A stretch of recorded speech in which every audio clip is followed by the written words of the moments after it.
Este espacio es presentado por Catunasi Uruguay.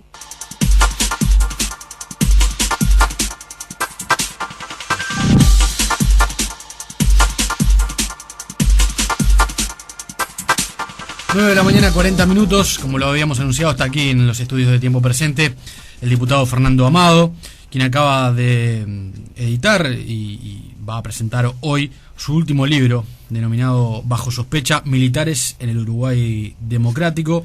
Amado, que además de su carrera política, tiene una carrera como investigador y escritor que ha desarrollado en los últimos años, metiendo la nariz en algunos de los grupos sociales, podemos decir así, algunos misteriosos, otros no tan misteriosos, pero sí que han dado mucho que hablar históricamente. ¿Cómo estás, Fernando? Buen día. ¿Qué tal? Buen día, muchas gracias por la invitación. ¿Por qué se te da por meterte con estas gentes?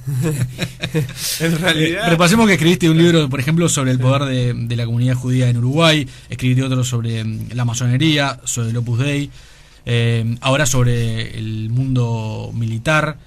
¿Qué es lo que te mueve? En realidad, lo que me mueve siempre es exactamente lo mismo, ¿no? Es intentar, a través de investigaciones de este tipo, aportar información, y yo mismo en el proceso de la investigación, y después para quien tenga ganas de tener más información a través del libro, llegar a una conclusión o una idea sobre cada uno de los temas que he ido tocando en los libros, instituciones, grupos de poder o grupos religiosos, personalidades, en este caso el mundo militar, más cercana a la realidad, intentando derribar quizás los prejuicios más comunes que uno puede tener, simplemente por traspaso de persona a persona, y en todo caso también generar nuevos prejuicios o constatar o consolidar ya no prejuicios sino realidades, ¿no? Entonces intentar aportar sobre todo información, y como en todos los libros, no es el autor, o sea, no soy yo el que de alguna manera dice, habla y opina. Puedo opinar al final sobre lo que pienso, en el último capítulo, dar un poco mi opinión o a modo de cierre, a modo de análisis o lo que sea. Pero a través del libro, en realidad, los que hablan, en este caso, son quienes han estado al frente de las Fuerzas Armadas, del Ejército, de la Fuerza Aérea, de la Armada Nacional, en distintos periodos, desde el 90 en adelante, y también los políticos que han tenido que lidiar con los militares, o sea, los ministros de defensa de distintos momentos, desde alguno ministro blanco como Storace, Colorado como Fau, los ministros del Frente Amplio, Azucena Berruti y Bayardi y Rosadilla, los expresidentes Sanguinetti, Lacalle y Valle. Es decir, intento que sean los propios actores que digan, cuenten y echen luz acerca de repente temáticas, en este caso la militar, que si bien no es prohibida o no es secreta, sí es difícil penetrar en ese mundo, y los militares se las han ingeniado, yo diría, de manera muy efectiva y exitosa, para que los ciudadanos no conozcamos mucho acerca de lo que pasa detrás de los cuarteles, ¿no? ¿Es un mundo que vos conocías más que otros sobre los que has investigado, como el de la comunidad judía o el Opus Dei, o no sé? Sí, claro. Evidentemente era un libro o una investigación que yo tenía, o sea, pendiente seguro, y que sabía que venía acumulando información desde hacía mucho tiempo, para que se transformara en libro en determinado momento, ¿no? ¿Por qué? Porque yo provengo de un hogar militar, es decir, mi viejo fue uno de los que estuvo al frente del Ejército Nacional como comandante en jefe del Ejército desde el 98 al 2000, y fue general del 92 al 2000. Entonces, evidentemente, digamos, yo me crié, por decirlo de una manera, en un ambiente militar, Además, por eso, no de cualquier militar, sino de un militar que, digamos, estuvo Claro. en puestos de decisión, y no solo eso, sino que también fue protagonista, digamos, de determinado momento de la década de los 90, de lo que eran las internas militares y todo eso. Y siempre fue un tema que me pareció importante. Y hubo una cosa que creo que contribuyó mucho, que fue que cuando yo hice la carrera de Ciencia Política en la Facultad de Ciencias Sociales de la Universidad de la República, en cuarto de la facultad, nosotros tenemos obligatorios que cursar 4 talleres de determinada política pública concreta, ¿no? Políticas sociales, educación, descentralización, etcétera. Y una de ellas, una de las opciones es Fuerzas Armadas y Sociedad. Y yo en el 2005 cursé Fuerzas Armadas y Sociedad, fue uno de los 4 talleres que cursé. Y el que lo daba era un profesor que sigue estando al frente de esa materia, que se llama Julián González Guller, que Julián es un ex tupamaro, o tupamaro, digamos, integrante del MLN, y que ha estado siempre vinculado a los temas de defensa después de la dictadura, a la salida de la democracia, se ha vinculado particularmente en ser especialista en los temas de defensa y militares. Y Julián, yo era alumno de él, y en más de una oportunidad me dijo, estaría bueno que trataras de Claro. aportar desde este punto de vista, que es, vos vas a tener mucho más acceso, ¿no?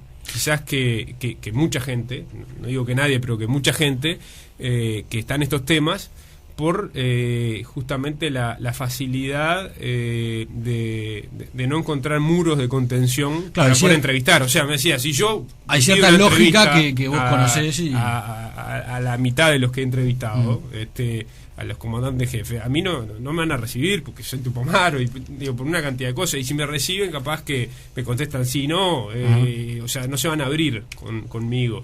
Y es distinto aprovechar en el mejor de los sentidos ese hándicap, esa ventaja, Quiere decir que a vos para que se abran los militares. ser hijo del general Amado, ¿considerás que te ayudó para la investigación? ¿No te cerró puertas? Porque también hay una interna militar o hay...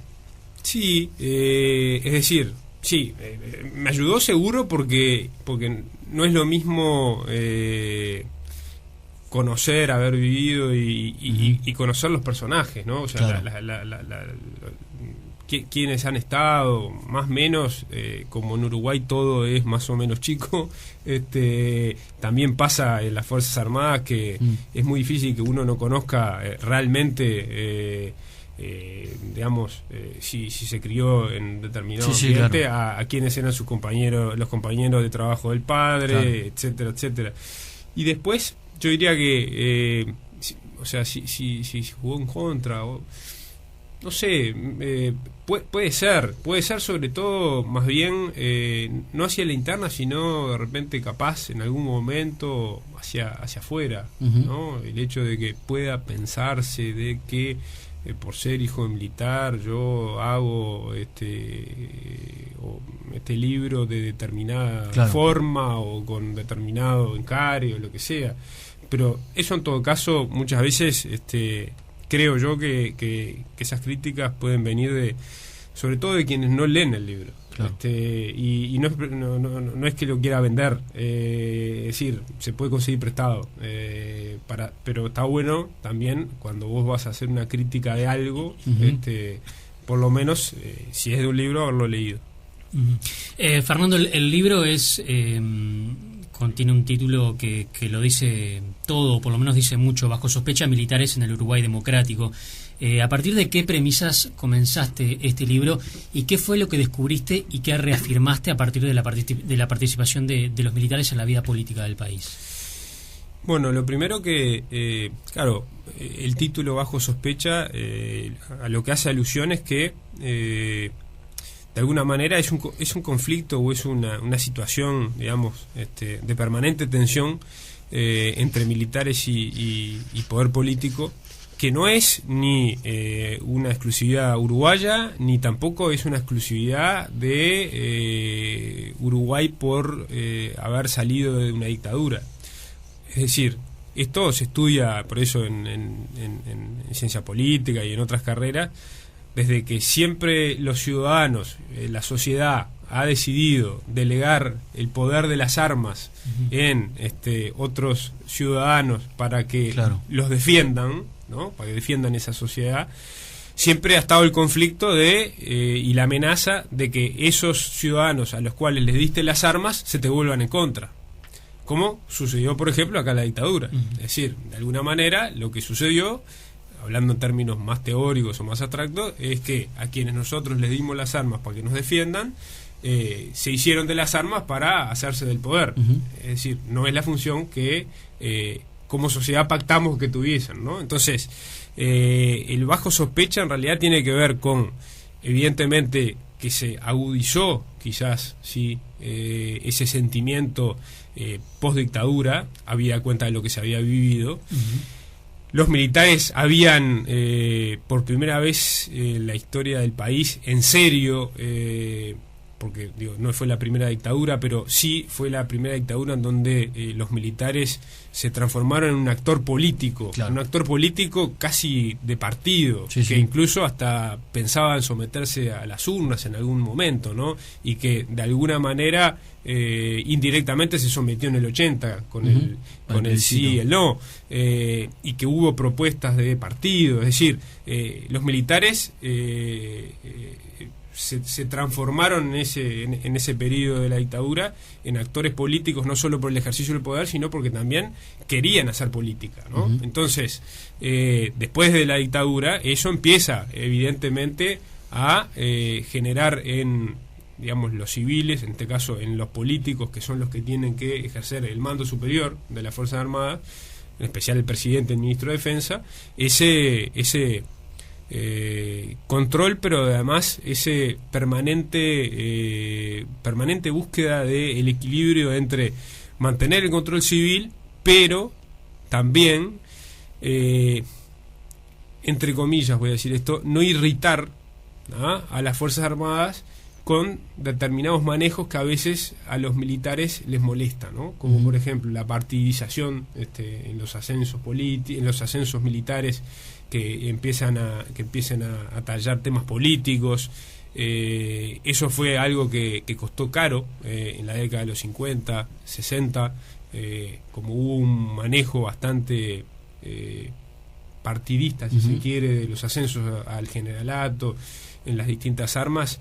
Los militares sienten, y tienen razones, sienten de que eso es de alguna manera una forma de plantear las cosas que atenta contra la profesionalización de las Fuerzas Armadas, ¿no? Y contra que asciendan los mejores militares, sino ascienden los más cercanos a determinado por político, o quienes notoriamente son de un partido u otro. Entonces, de alguna manera la lupa ha estado en ese permanente equilibrio que todos los presidentes, incluido el actual, José Mujica, pero sin duda Sanguinetti, a la salida de la dictadura en los primeros años de democracia, tuvo que ver esa capacidad de regateo permanente, porque los militares todavía tenían una fuerza importante. Lacalle también tuvo que enfrentarse a esa situación, y bueno, y en el libro van a encontrar, digamos, las opciones que cada uno de los presidentes, después Valle, Sanguinetti en su segundo gobierno, Valle luego, Tabaré Vázquez, que fue yo diría que todo un desafío para Tabaré Vázquez y para el Frente Amplio como fuerza política, pasar a comandar las Fuerzas Armadas, con las cuales había tenido una relación bastante tormentosa, fría y de distancia, que podía llegar a por lo menos generar situaciones de tensión. Había cuenta además de que no había digamos una especie de trabajo de acercamiento, de generación de lazos humanos, ¿no? O sea, había como una especie de no diálogo con las Fuerzas Armadas. Entonces, ahí son los tupamaros los que realmente, y sobre todo Huidobro, Rosadilla, en el libro hay un capítulo que se llama Un tupa, un amigo, que tiene que ver con eso, y tiene que ver con cómo dentro del Frente Amplio el que capitalizó de alguna manera tener la línea más directa con los militares fueron justamente quienes unas décadas antes estuvieron enfrentados, ¿no?, en armas. Sí, y eso pero siempre con una comunicación muy cercana, ¿no? Con una comunicación cercana que, o sea, que tiene que ver con la lógica de los combatientes también, digamos. También está eso. Está la lógica de los combatientes, está la lógica del respeto a determinados códigos, ¿no?, y a determinadas situaciones. Hay cosas que parecen increíbles si uno las dice fuera de contexto, y en el libro asoman con mucha naturalidad, como por ejemplo, yo qué sé, el presidente del centro militar actualmente, Cedrés, el coronel Cedrés, casi que defiende de alguna manera y hace énfasis en que sí, que se puede hablar mejor con los tupamaros, ¿no? Entonces, se supone que el centro militar, o por lo menos es lo que está en el imaginario, es el reducto, digamos, más reaccionario de las Fuerzas Armadas, y que el reducto más reaccionario de las Fuerzas Armadas, o más anclado, digamos, al pasado, como quiera llamárselo, defensor de lo que pasó, etcétera, de alguna manera diga con naturalidad de que se puede confiar mucho más en los tupamaros que en otros dentro de la izquierda, sin duda. Suena fuerte, ¿no? Ahora, antes de ingresar en algunos aspectos particulares de esa relación entre políticos y militares, me interesa que expliques un poco, porque en el imaginario popular está el concepto Fuerzas Armadas como una generalidad, y en realidad las Fuerzas Armadas, para empezar, son tres fuerzas que son muy distintas entre sí, que incluso siempre se habla de que socialmente son muy distintas los integrantes de una fuerza y otra, y además dentro de cada una de esas fuerzas también hay divisiones y hay grupos identificables, ¿no? Sí, lo primero es lo que tú decís. Las Fuerzas Armadas, en general, como que el protagonismo de lo militar lo ha tenido siempre el ejército, es decir, el uniforme verde, ¿no? Sí. El verde oliva, por un tema de cantidad, notoriamente, y por un tema también de, si se quiere, especificidad en justamente estar en la parte de tierra, claro, ¿no? Pero las Fuerzas Armadas no son solo el ejército. Es decir, si bien el ejército y cualquiera de las otras fuerzas, seguramente sin ningún tipo de problema, diga de que evidentemente el ejército es el más potente desde el punto de vista de la cantidad de personal, de recursos, etcétera, está la Armada Nacional, que es la que se encarga, digamos, de la defensa marítima, ¿no? Y que está vinculado a todos los aspectos que tienen que ver justamente con el mar, uniforme blanco, sí, ¿no? Y está la Fuerza Aérea, ¿no? Que son los aviones, ¿no? La defensa aérea, y es el uniforme azul, ¿no? Y siempre ha habido también, digamos, no es ningún pecado decirlo, sí, siempre ha habido pica entre las fuerzas. En general porque tienen perfiles diferentes, porque tienen acentos diferentes en su formación, porque desde el punto de vista sociocultural, por ejemplo, ¿tienen orígenes distintos sus integrantes? ¿Se puede afirmar eso, como alguna vez se afirmó, por ejemplo, que los de la Marina son más bacanes que los del Ejército o cosas de esas? Bueno, ahí entramos en la picas, justamente, entramos en la picas, y después entramos un poquito más, de repente, no solo en el tema de la procedencia. Por ejemplo, en el Ejército es muy notorio que hay una gran presencia de gente del interior, ¿no? Claro. De gente del interior, o sea, socialmente el Ejército cumple un rol muy importante. Totalmente, porque lo hice en el libro de la senadora Constanza Moreira, que si bien tiene una mirada muy quizás rupturista o crítica de las Fuerzas Armadas, ella acepta, y no solo acepta, sino que como buena analista política, lo analiza, que el Ejército ha cumplido un rol de amortiguador social, claro, muchas veces ante la falta de trabajo, sobre todo en el interior del país. O sea, una de las salidas ocupacionales de, claro, trabajo en muchos de los departamentos del interior del país, así como se dice que, bueno, o se es policía, o se está en la intendencia, o se es milico en el cuartel, ¿no? Sí, sí. En el cuartel que esté. Entonces, ha cumplido esa función y eso también ha ayudado a moldear, sí, evidentemente, un poco los perfiles. También es cierto que hay como una especie de pica entre las fuerzas, más adelante en la carrera, cuando ya se está en lugares de decisión y de poder, porque, bueno, evidentemente el presupuesto nacional que va para el Ministerio de Defensa ha tenido siempre una preferencia, no solo por la cantidad, sino también porque tienen mayor injerencia o han tenido mayor injerencia en el poder político los militares pertenecientes al ejército, claro, ¿no? Como que es la fuerza fuerte, ¿no? Entonces la batalla por los recursos y por mayores prerrogativas entre las fuerzas está presente permanentemente. De hecho, ahora hay una especie de órgano superior a cada una de las fuerzas, a los efectos que cada fuerza reclame en ese órgano, para que ese órgano después reclame al poder político. Ese órgano es el Estado Mayor de la Defensa, que hay un general en actividad del ejército en este momento, pero que antes ocupó el general del aire Bonilla, que actuaría de alguna manera como imán de todos los pedidos y de las reivindicaciones, a los efectos también de darle cierta armoniosidad a la cuestión.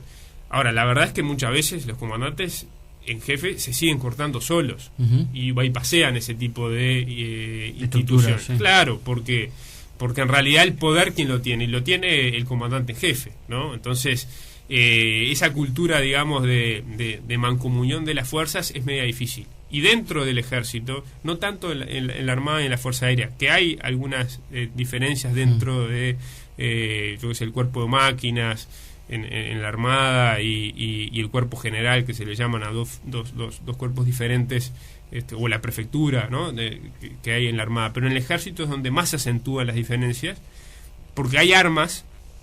El oficial o el subalterno, cuando ingresa a la carrera militar, entra en el ejército, pero en una arma especializada. Entonces ahí tenés la artillería, que, para ser muy claros, digamos, son quienes tienen los cañones, sí, ¿no?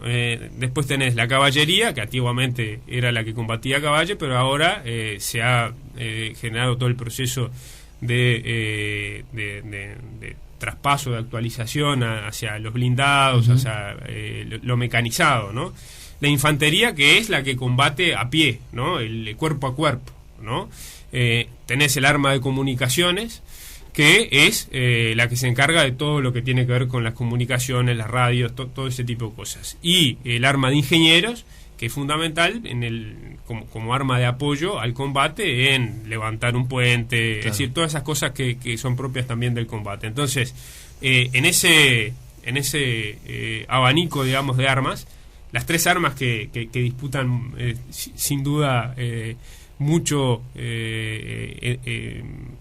en cuanto a su espíritu y su perfil y sus diferencias, son la artillería, la caballería y la infantería, ¿no? Esas tres armas, como que unas a otras, muchas veces se entren de broma, pero en realidad en el fondo hay cosas ciertas, digamos, marcan sus diferencias y también señalan sobre todo sus virtudes, ¿no? Claro. Y la achacan a las otras. Ahora, esas divisiones tienen que ver con el trabajo o con la tarea militar, pero desde el punto de vista ideológico, ¿también hay grupos identificables hoy dentro del ejército? Bueno, ahí entraríamos en otra cosa, que no son las armas, ¿no? Pero que sí son, o pueden ser, las logias o los agrupamientos. Claro. No necesariamente tiene que ser una logia, ¿no? Muchas veces, digamos, la terminología de logia hace que uno piense en una cosa muy organizada, ¿no? Con estatutos, con una cantidad de formalidades.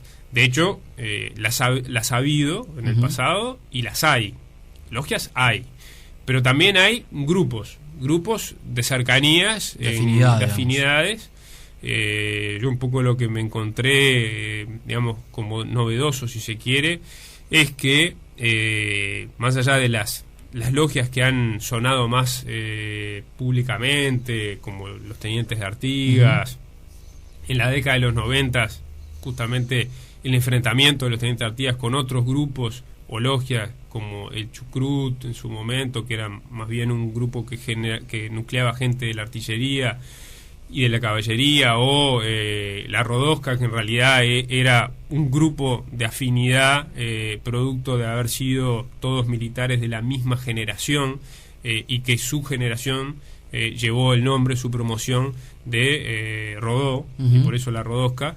Lo que sí me ha resultado bastante interesante es que hay, digamos, como una multiplicidad importante, no de logias, pero sí de acercamientos diferentes a la temática militar, según yo diría que el cambio generacional, las prioridades que ven o que sienten que tiene la institución armada y ellos mismos como oficiales, y diría yo también que hay una especie de ruptura, sin duda, de ruptura con lo que era de repente las principales preocupaciones militares hasta el 2004-2005, que estaban muy vinculadas al pasado y a todo lo que sucedió, a los detenidos desaparecidos, a tratar de que ese silencio no se rompiera y todo eso.